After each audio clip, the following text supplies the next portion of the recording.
La colère dans l'est de la RDC, Ntoyo et Fotodou ont été la cible d'attaques d'ampleur des ADF. On compte des dizaines de morts, des maisons, des motos et des véhicules incendiés. Et ce, malgré l'existence d'une opération conjointe des armées congolaises et ougandaises censée mener des offensives contre le groupe affilié à l'État islamique. Golnouch Barzega, Lionel Bellon. Retrouver les corps sans vie de leurs proches, les compter, les recouvrir et préparer des cercueils. C'est à cela que les habitants de Ntoyo passent leur journée depuis l'attaque survenue dans la nuit de lundi à mardi dans ce village du territoire de Lubero, dans le secteur des Bapéré. Un nouveau massacre attribué aux rebelles des ADF, les forces démocratiques alliées. Des assaillants armés ont encerclé la zone, pillé et incendié plusieurs maisons et véhicules. Kasuki Didas a survécu au raid et s'est enfui comme l'ensemble des rescapés. Le village a été déserté après l'attaque. Ce mercredi, il est revenu pour constater les dégâts, encore sous le choc et impuissant.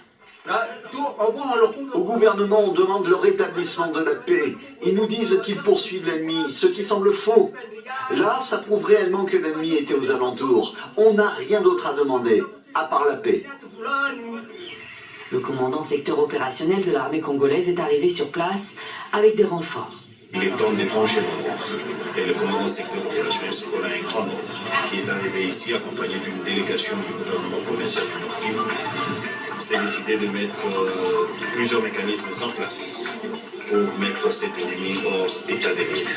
Les effectifs sont loin d'être suffisants dans la zone, selon des représentants de la société civile qui déclarent que seuls 4 militaires étaient présents au moment de l'attaque.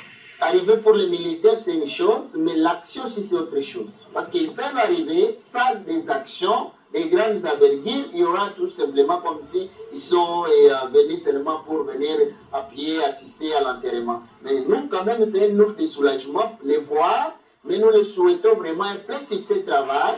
En attendant, les villageois pleurent leurs morts. Un site a été sécurisé par l'armée pour enterrer les victimes de Ntoyo. Au moins une 60aine de morts selon l'armée qui s'attend à voir le bilan s'alourdir dans les prochaines heures alors que les recherches sont en cours pour trouver d'autres victimes éventuelles. Le nord-est de la RDC subit régulièrement des attaques des ADF. À la mi-août, plus de 50 personnes ont été tuées dans plusieurs localités des territoires de Béni et de Lubero. Depuis 2021, l'armée ougandaise est déployée aux côtés des FARDC pour lutter contre les ADF, un groupe formé à l'origine d'anciens rebelles ougandais.